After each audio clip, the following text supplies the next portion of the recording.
Hello everyone, welcome back to the aspirant invincible YouTube channel. आज हम UGC NET JRF paper 1 series का next chapter 8 information communication technology start करने जा रहे हैं, part 1।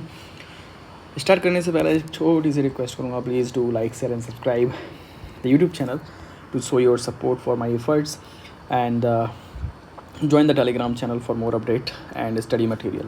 Thank you so much. Let's begin together. So introduction करते हैं सबसे पहले कि इंफॉर्मेशन कम्युनिकेशन टेक्नोलॉजी है क्या। Information communication technology is a broad term which indicates all the technology, all communication technologies like internet, wireless network, cell phones, computer, software, etc., which enable users to manipulate, access, retrieve, store, transit the information in a digital format. तो information communication technology simple आपको बताऊं, वो सारी की सारी technology है जो हमें कम्युनिकेशन में और इन्फॉर्मेशन ट्रांसमिट करने में हेल्प करती हैं डिजिटल फॉर्मेट में। हमारा इंटरनेट, वायरलेस कम्युनिकेशन है, डिवाइसेस हैं, कंप्यूटर सिस्टम है, टैबलेट हैं, लैपटॉप्स हैं, सॉफ्टवेयर हैं, जिससे हम इंफॉर्मेशन को आसानी से ट्रांसमिट कर सकते हैं, कम्युनिकेट कर सकते हैं, एक्सेस कर सकते हैं, मैनिपुलेट कर सकते हैं। All technologies utilized for the transmission of the information and to communicate with other persons are known as information communication technologies. Simple. Now, the features of information communication technologies. What are the features of information communication technology? So, simple है, information communication technology क्या है? आप mobile से YouTube देख रहे हो, it is a part of information communication technology. आप mobile use करते हो, आप स्मार्ट वॉच यूज़ करते हो, डिजिटल वॉच यूज़ करते हो, कंप्यूटर यूज़ करते हो, स्मार्ट टीवी यूज़ करते हो। All these are part of ICT. Simple है। तो आईसीटी क्या है? इममटेरियलिटी। इममटेरियल है मतलब मटेरियल यहाँ पे बहुत कम है या फिर नहीं है, बिकॉज इंटरनेट पे सारी चीज़ें इलेक्ट्रॉनिक फॉर्म में अवेलेबल हैं। So it is easy to move. Next is interactivity है मतलब exchange of information is very easy in ICT. आप यूज़र और कंप्यूटर के बीच में exchange of information is very easy. Interconnection है, interconnection of all the devices, interconnection of internet, interconnection of your computers technology. For example communication technology का computer के साथ में यूज़ होना, ईमेल बनता है। Simple. Next is instantaneity. ICT is इंस्टेंटेनिटी। इंस्टेंटेनिटी क्या होता है? एक ही समय पर, तुरंत के तुरंत, rapid exchange of information, very fast speed. Second, next is digitization. Digitization simple, all information can be converted in the format of digital form by the computer readable language, so you can access from anywhere from in the world that information. That's a digitalization or digitization. Her information का, सारी की सारी information communication का digitisation हो गया। Next is innovation. Innovate new technologies.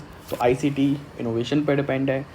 Latest technologies, chat GPT, artificial intelligence, machine learning, daily evolve हो रही है technologies. Next is research and development. तो रिसर्च एंड डेवलपमेंट फीचर्स है ICT's information communication technology, new dimensions to explore the research and development. Again same, AI है, machine learning है, driverless car है, robotics है, space technology है. So these are the features of information communication technology. Next is what is computer. अभी computer क्या है? So computer is a digital electronic machine which programmed for the function of arithmetic principles automatically. So computer एक digital electronic machine है जो program किया गया है arithmetic principle के बेसिस पर। सिंपल समझ में आ गया? डिजिटल इलेक्ट्रॉनिक मशीन जो प्रोग्राम्ड है, प्रोग्राम्ड मतलब उसको बताया गया है फंक्शन कैसे करेगी, अरिथमेटिक प्रिंसिपल के बेसिस पर फंक्शन करेगी। नेक्स्ट सम की term are there, for example programs. तो what are program? Programs are generic sets of operation. Sets of operation are known as program. Set of operation मतलब क्या होता है? Simple, अगर मैं आपसे बोलूँ कि पहले प्लस करो फिर माइनस करो फिर डिवाइड करो, फिर मल्टीप्लाई करो। सो डेट इज़ अ ऑपरेशंस। और सेट ऑफ ऑपरेशन फिक्स है, तो आपको क्या कमांड दी जाएगी, कंप्यूटर को आप क्या कमांड दोगे और वो क्या फंक्शन पर परफॉर्म करेगा, ये पहले से फिक्स है। It is a set of operations are fix, so these are program. Next is hardware. अभी हार्डवेयर क्या होता है, फिजिकल पार्ट है। हार्डवेयर फिजिकल पार्ट है कंप्यूटर का और रिलेटेड डिवाइस का। फॉर एग्जांपल कीबोर्ड है, माउस है, मॉनिटर है, these are the physical parts of a computer. Simple. Next is software. तो सॉफ्टवेयर क्या होता है, सॉफ्टवेयर एक सेट है कंप्यूटर प्रोग्राम्स का। कंप्यूटर ऐसे कई सारे प्रोग्राम उस सॉफ्टवेयर में इंस्टॉल होते हैं, उसे हम सॉफ्टवेयर बोलते हैं। Collection of computer programs is software. Simple, perform specific task, to perform the specific task. Users की बात करें तो कंप्यूटर ऑपरेटर्स होते हैं, तो जो कंप्यूटर को ऑपरेट करता है उसे क्या बोलते हैं, यूज़र्स। डाटा क्या होता है, information stored by the computer is known as data. Clear. Now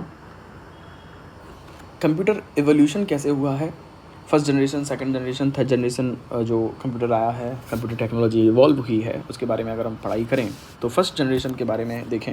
1940s और 50s में हुआ फर्स्ट जनरेशन कंप्यूटर टेक्नोलॉजी का एवोल्यूशन।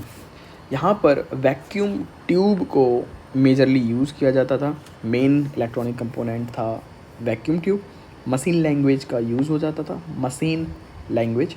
कोई भी ऑपरेटिंग सॉफ्टवेयर नहीं था, ऑपरेटिंग सिस्टम यहाँ पे नहीं था। एग्जाम्पल के लिए ENIAC, ENIAC, ENIAC is the example of first generation computer. Second generation computer 1950s और 60s में आए, 1950s और 60s में आए हैं सेकेंड जनरेशन। यहाँ पर ट्रांजिस्टर बेस्ड कंप्यूटर आया और प्रोग्रामिंग लैंग्वेज का यूज़ हुआ। फॉर एग्जांपल कौन कौन सी प्रोग्रामिंग लैंग्वेज थी वो, फोर्ट्रेन एंड कोबॉल। एग्जांपल के लिए IBM 400, IBM 1600। सिंपल है। थर्ड जनरेशन कंप्यूटर 1960s और 70s में, 1960s और 70s में थर्ड जनरेशन आया। थर्ड जनरेशन कंप्यूटर बेस्ड थे इंटीग्रेटेड सर्किट पर, IC जैसे बोलते हैं। इंटीग्रेटेड सर्किट क्या होता है, सिंपली चिप।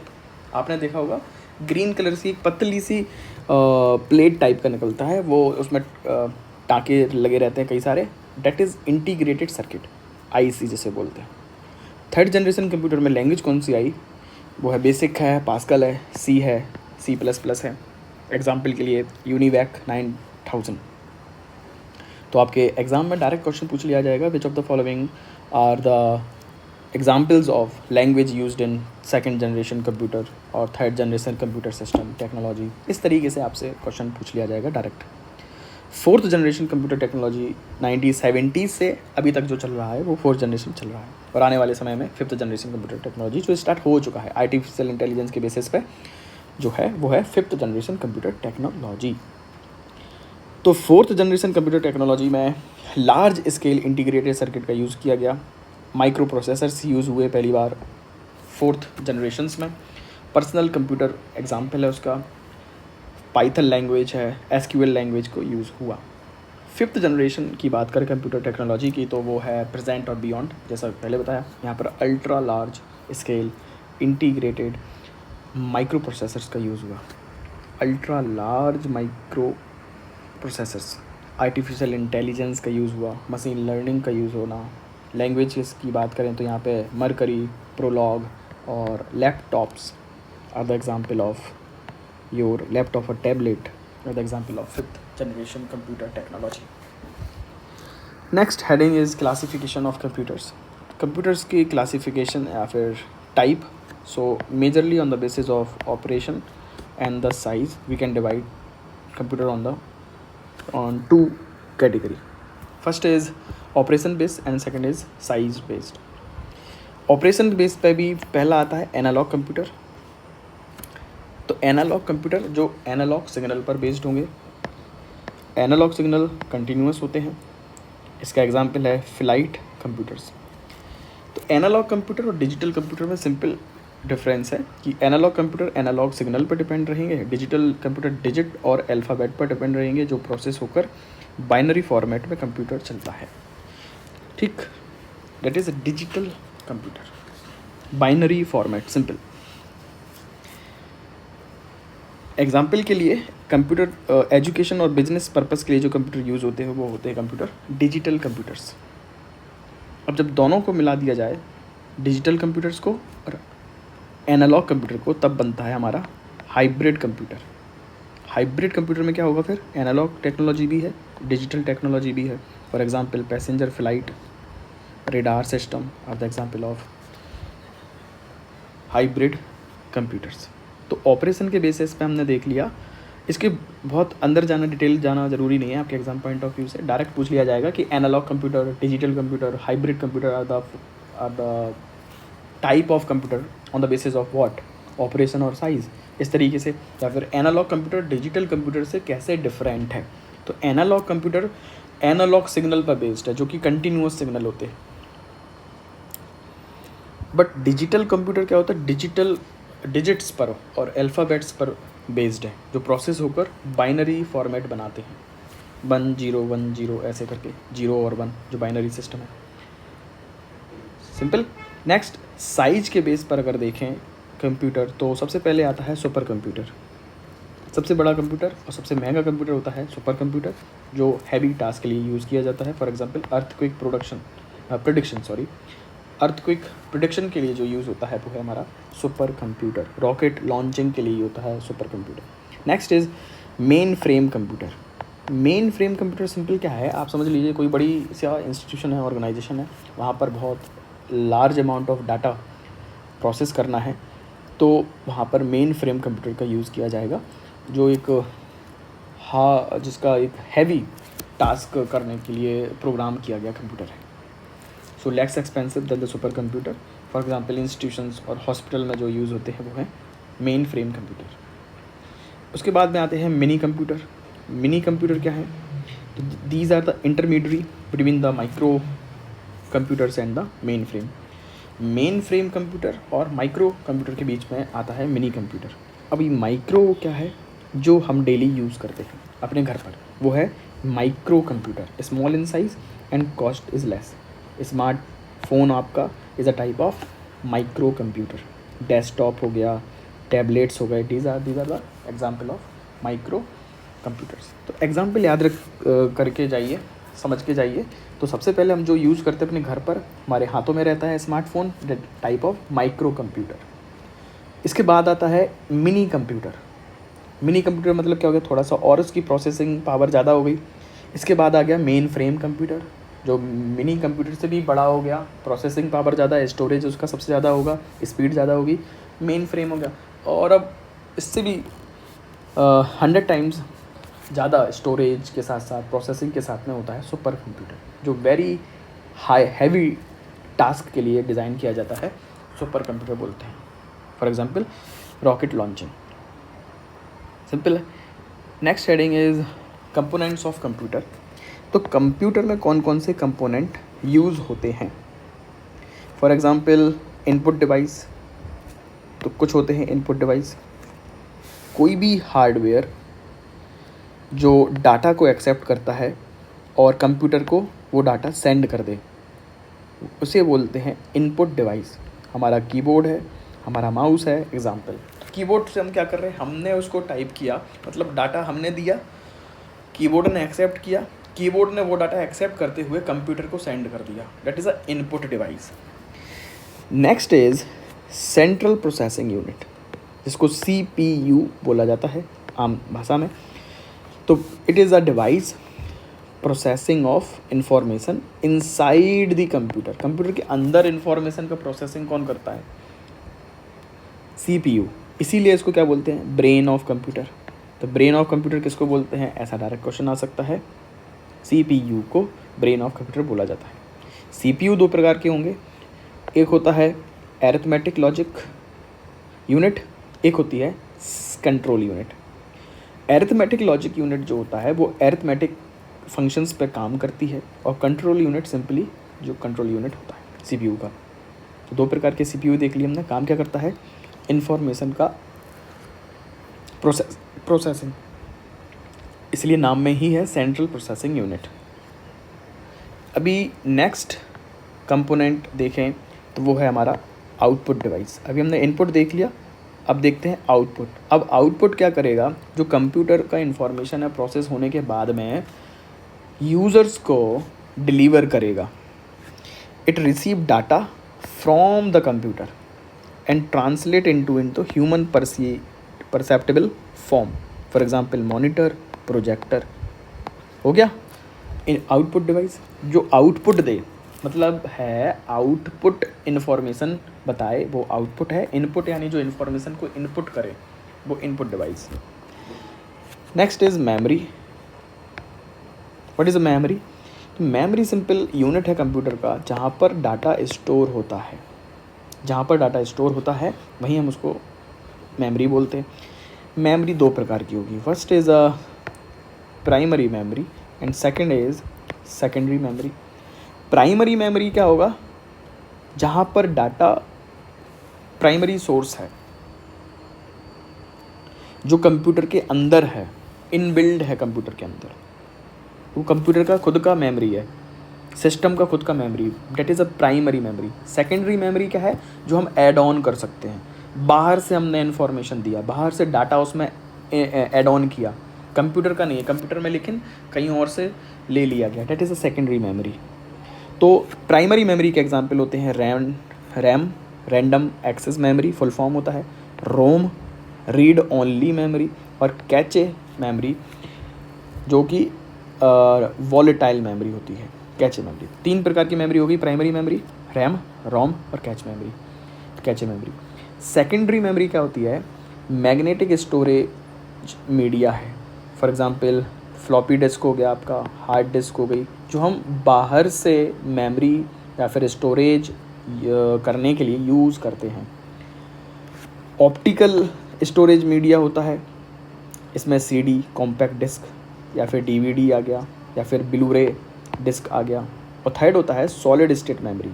सॉलिड स्टेट मतलब जैसे सिंपल आपका SD कार्ड का यूज़ होना, तो सॉलिड है वो, सॉलिड स्टेट मेमोरी आपने SD कार्ड यूज़ कर लिया, that is a secondary memory, क्योंकि वो सिस्टम का पार्ट नहीं है बट आप उसको उसमें इंसर्ट कर सकते हैं, that is a secondary memory.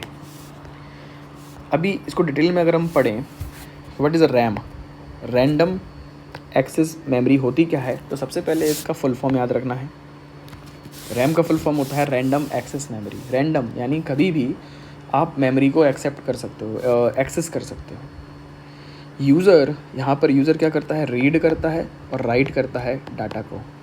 Hair user read and write data, simple है। Part of main memory, it is a part of main memory, ये मेन मेमोरी का पार्ट है। और इफ़ कंप्यूटर टर्न ऑफ, अगर computer को बंद कर दिया जाए तो डाटा क्या कर देगा? Lost. Random access memory, it is a volatile memory, needs steady flow of electricity. Electricity नहीं आएगी तो आप रैंडम एक्सेस मेमोरी नहीं कर पाते। सिंपल है। रैंडम एक्सेस मेमोरी क्या है? जहाँ से यूज़र रीड और राइट करता है डाटा को। तो जैसे आप टाइपिंग कर रहे थे तो आपने सेव नहीं किया, तो that is a part of random access memory. और अगर आपने सेव नहीं किया, कंप्यूटर बंद हो गया, तो सारा का सारा डिलीट हो जाएगा फॉर्मेट।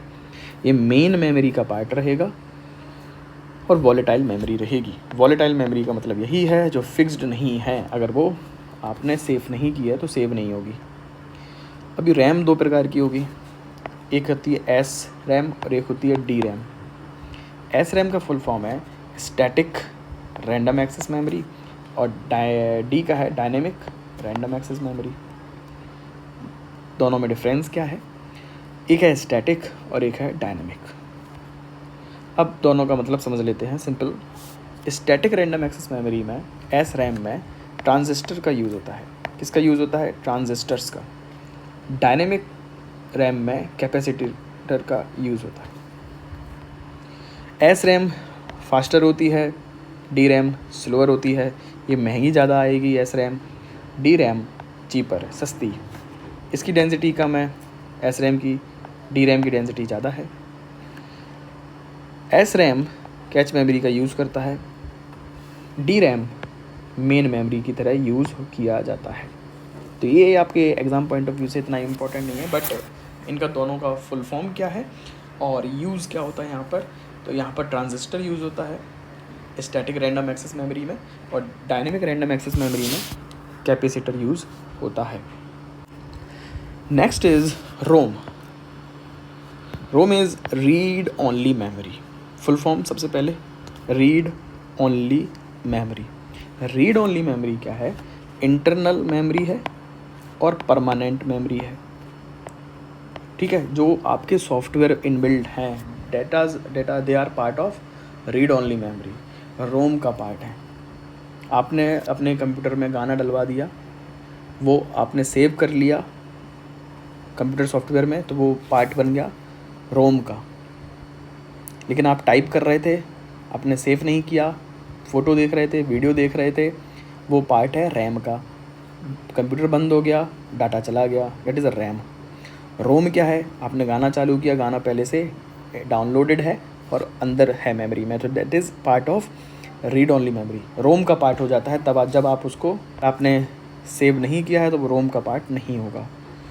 यूज्ड ओनली रीडिंग के लिए यूज़ करते हो, क्योंकि पहले से है, आप इसमें इनबिल्ट नहीं करोगे, राइट नहीं करोगे। It is a non volatile memory, कुछ होने वाला नहीं है, इसको वॉलेटाइल नहीं है। Main type of ROM is EPROM, EEPROM and EMROM। Basic information रखिए कि ये इंटरनल और परमानेंट होती है, रैम को सेव करना ज़रूरी होता है। ये डिफरेंस दोनों में पूछा जा सकता है। Last is cache memory. तो कैच मेमोरी जो होता है वो स्मॉल और फास्ट मेमोरी है, स्टोरेज है डाटा का। It is inserted between the CPU and the main memory. तो CPU और मेन मेमोरी के बीच में जो होता है वो होता है cache memory. It is a volatile memory store the frequent use data. जो बार बार आप यूज़ करते हो अपने लैपटॉप में या फिर मोबाइल में, तो वो कैचे मेमोरी यूज होता है। जैसे व्हाट्सएप पर आपने मैसेज किया, वहाँ से फ़ोटो या फिर वीडियोज़ जो आते हैं वो कैचे मेमोरी में स्टोर हो जाते हैं। वहाँ से डिलीट करना भी ज़्यादा ज़रूरी होता है। आपका जो ऐप का डाटा होता है, आपने कई बार देखा होता है स्टोरेज डाटा फुल दिखाता है, इसीलिए फुल दिखाता, आपने डिलीट करने के बाद भी वो स्टोर्ड है आपके मोबाइल में, वो कैचे मेमोरी में होती है। Next is solid state memory. तो सॉलिड स्टेट मेमोरी क्या है? Solid state memory simply computer की मेमोरी कहलाती है। कंप्यूटर का ये मेमोरी भी है जो हार्डवेयर डिवाइस और नो मूविंग पार्ट्स जिसमें होता है। फॉर एग्जाम्पल इलेक्ट्रॉनिक सर्किट और USB फ्लैश ड्राइव और SD card are the best example of the solid state memory. तो कंप्यूटर में हमने इसको इंसर्ट कर लिया, कंप्यूटर मेमोरी का पार्ट बन गया solid state memory. Now there are some unit, memory unit हैं जो आपने देखा होगा, तो वो पढ़ना ज़रूरी है। बिट सबसे छोटी यूनिट होती है मेमोरी की, वो तो बिट। बिट में सिंपल क्या होता है, या तो 1 लिखा जाएगा या 0 लिखा जाएगा। These are the binary numbers of data. तो बाइनरी नंबर जो हम पढ़ रहे थे, डिजिट्स पढ़ रहे थे, वो डिजिट है 1 और 0। तो 1 आएगा तो भी बिट होगा, 0 आएगा तो भी बिट होगा। इसके बाद में आता है निबल। निबल क्या होता है? 4 बिट। जब 4 बिट आएगा, फॉर एग्जांपल मैंने 1 1 0 1 किया, अगर इस डाटा को फीड किया कंप्यूटर में, तो ये क्या कहलाएगा? 1 निबल कहलाएगा। समझ में आ गया? और फिर आता है बाइट या फिर ऑक्टेट। तो बाइट क्या होता है? 8 बिट 8 टाइम्स आपने डिजिट को इंसर्ट कर दिया, कितना हो गया? 7। That is 1 bite. बाइट के बाद में आता है किलो बाइट।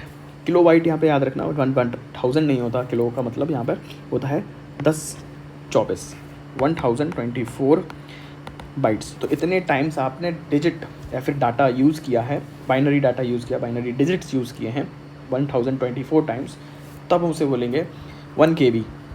1 KB का मतलब होता है इतना बिट्स इसमें यूज़ हो चुका है। किलोबाइट। किलोबाइट के बाद में आता मेगाबाइट। मेगाबाइट यानी क्या होगा? 1024 किलोबाइट। मेगाबाइट के बाद में गीगाबाइट। इस तरीके से आप समझिए, गीगाबाइट, मेगाबाइट के बाद GB। 1 GB is equal to 1024 MB। 1024 याद रखना, 1000 अकेला नहीं बोलना। टेराबाइट, टेराबाइट में 1024 GB, टेराबाइट से बना PB यानी पेटाबाइट, पेटाबाइट पेटाबाइट पेटाबाइट के बाद ईबी यानी एक्साबाइट, एक्साबाइट के बाद यानी जेटाबाइट, जेटाबाइट के बना योटाबाइट। तो ये क्रोनोलॉजी आपसे पूछा जा सकता है, तो याद करने का तरीका है लिखना, 2 से 3 बार आप लिखोगे कि बिट, निबल, फिर byte, kilobyte, megabyte, gigabyte, terabyte, petabyte, exabyte, zettabyte और योटाबाइट। तो z बाद में पहले आ रहा है, y बाद में आ रहा है। इस तरीके से आप डाटा का मेमोरी यूनिट जो है वो याद कर सकते हैं और यहाँ से पूछा भी जा सकता है question. Next is processing cycle. Information processing cycle किस तरीके से काम करता है कंप्यूटर सिस्टम में। तो सबसे पहले जो इनपुट होता है, सबसे पहले इनपुट आता है, उसके बाद उसको प्रोसेस और स्टोरेज किया जाता है, फिर आउटपुट जनरेट होता है। That is a simply information processing cycle. अभी इनपुट कहाँ से आएगा? इनपुट या तो इनपुट डिवाइसेस से आएगा, जैसे आपका कीबोर्ड हो गया, या फिर माउस हो गया, माइक्रोफोन हो गया, स्कैनर हो गया, तो इनपुट यहाँ से मिला। या फिर जो आपका स्टोरेज डिवाइस है वहाँ से इनपुट ले लिया आपने, SD है, DVD है, फ्लैश ड्राइव है, SD कार्ड है, स्टोरेज है। इसके बाद में इसको प्रोसेसिंग और स्टोरेज के लिए भेज दिया जाता है कंप्यूटर द्वारा। फॉर एग्जांपल कैलकुलेटर इंटरप्रेट करता है या फिर चेंज करेगा प्रोसेसिंग में, या फिर स्टोरेज करेगा रैम में या फिर हार्ड डिस्क में। ये होने के बाद में, प्रोसेसिंग होने के बाद में डाटा का आउटपुट जनरेट किया जाता है बाय मॉनिटर या फिर प्रोजेक्टर या फिर प्रिंटर या फिर स्पीकर्स। तो अगर आपने माइक्रोफोन का यूज़ किया है, सॉन्ग आपने प्ले किया, वीडियो प्ले किया, तो स्पीकर आउटपुट हो जाएगा उसका प्रोसेस होने के बाद में। अगर आपने टाइपिंग किया है, कीबोर्ड का यूज़ किया है, तो मॉनिटर डिस्प्ले करेगा, दैट इज़ आउटपुट। तो ये हमने देखा इन्फॉर्मेशन प्रोसेसिंग साइकिल क्या चलती है। तो एग्ज़ाम में डायरेक्ट क्वेश्चन कैसे आ सकता है कि सबसे पहले आता है इनपुट, फिर प्रोसेसिंग होती है, फिर स्टोरेज होता है, प्रोसेसिंग स्टोरेज साथ में, फिर आउटपुट बाद में होता है। बहुत इजी है क्रोनोलॉजी। ओके, तो आई होप यहाँ तक वीडियो आपको समझ में आई हो। अगर बात समझ में आई हो तो please do like, share and subscribe the YouTube channel, the aspirant invincible YouTube channel, and do share with your friends and to show your support for my efforts, do join the Telegram channel. This is the scanner of Telegram channel for PDFs and study material. Thank you so much. Take care. Love you all.